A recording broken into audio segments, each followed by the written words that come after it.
J-Drone here. What's going on, guys? Tope time. If you know what, been with me for a while, you know what time it is. We're going to do a range test. Before we do that, we're going to try to solve the bouncing up and down altitude hold. And I think it's because this right stick should have been all the way up, despite the fact the center position shows GPS. So hopefully my wires are okay here, not plugged in, because I don't want to plug them in until I have to use them.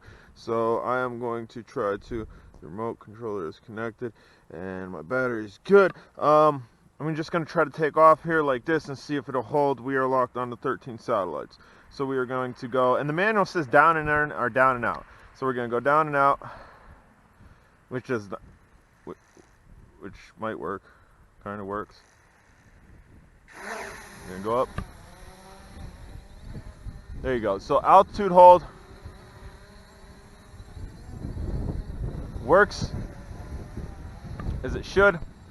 Now I wonder if I throw this into the GPS hold mode, if it's going to hold.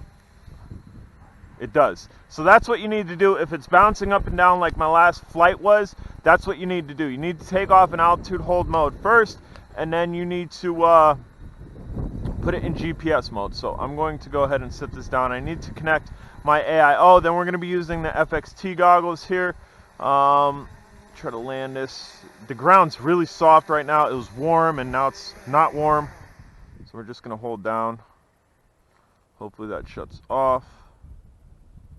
Should be good. Last time the motor's fired and just about diced me. So I'm going to stop the hat cam recording. We're going to go over to DVR from here.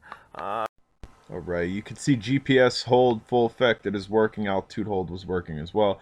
I do believe I'm only using a 25 milliwatt AKK AIO.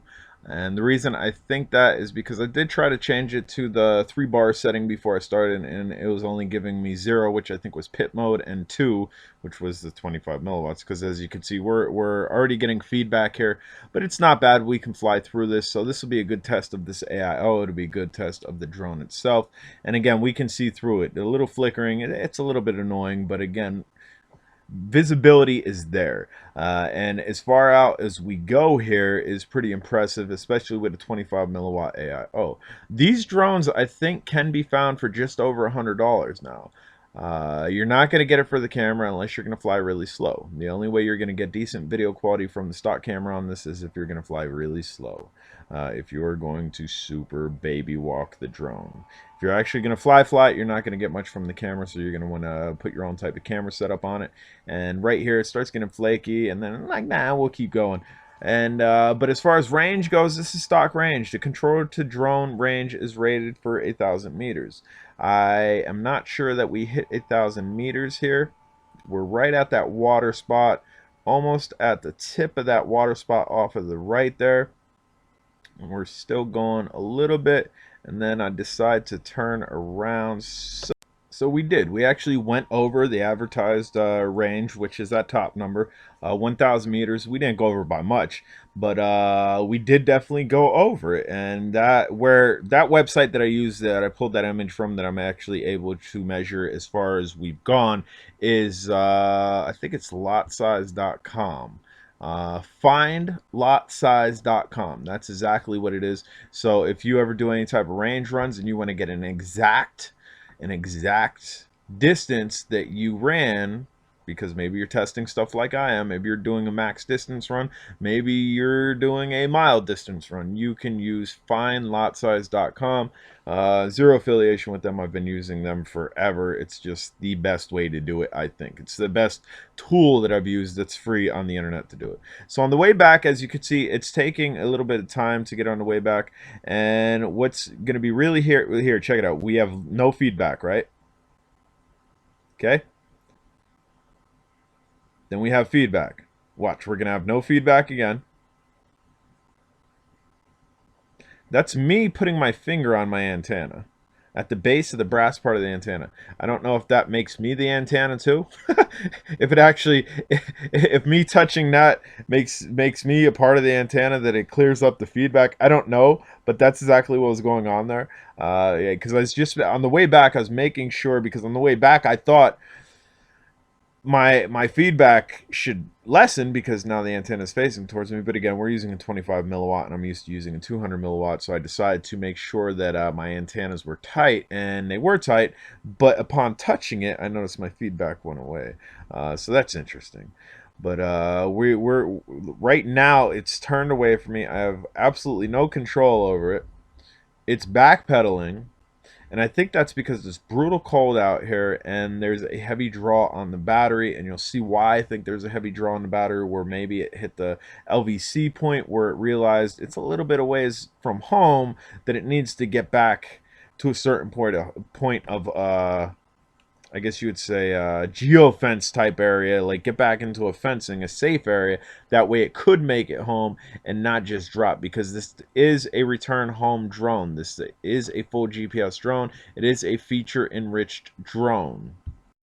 Alright guys, the thing turned away from me. I had absolutely no control over it, and I guess it's doing a return to home here. So I don't know, now it seems like easy. Seems like I have control over it now. Maybe it lost, I'm gonna put the hat cam on and try to figure this out. Maybe it lost signal at one point.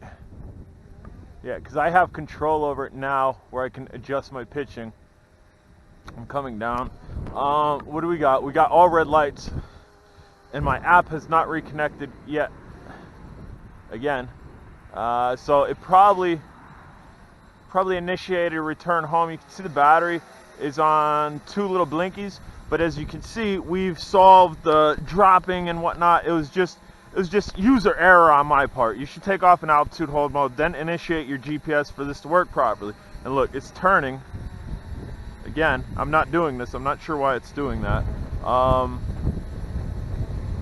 Maybe it's like, hey, I really need to come home. It's cold out here. My battery's just about done. And right there for a second, I had no control over it. So we're going to go, it's self-landing itself. Self-landing itself. Is it going to shut the motors off?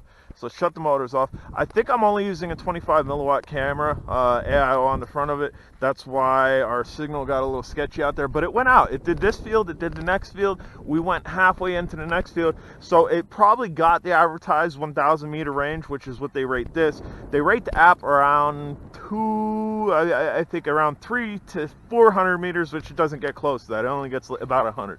Guys, I'm J-Drone. I'm freezing. Hopefully you guys appreciate these reviews. Now you know, if you have this drone and you want to do the setup, it's really simple. You put an AIO on the front of it, you put a battery to power it on the back of it, you connect your wires. I'm actually going to disconnect this battery because and you can see there's obviously a draw because now we're at 3.